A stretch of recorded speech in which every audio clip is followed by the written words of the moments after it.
পৃথিবীর কোথাও, এই উপমহাদেশের বাইরে কোথাও বুট পেঁয়াজ আর বেগুনি দিয়ে ইফতার করে?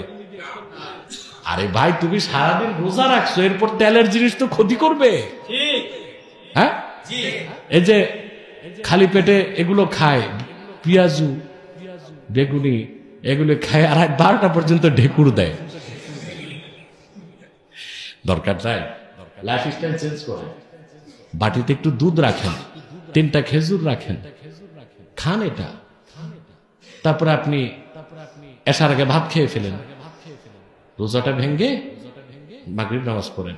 আমাদের দেশে তো ইফতার করতে 2 ঘন্টা লাগে, ইফতার বানানো শুরু হয় 4:30টা থেকে।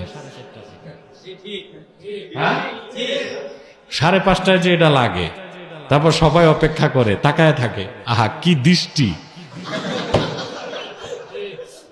খাওয়ার আগে নজর দিয়া এটার বিষাক্ত বানায় ফেলছে, তারপর খায়, খাইয়া মাগরিব নামাজ পড়ে আবার এই বাসি ইফতার নিয়ে বসে এশা পর্যন্ত চাবায়।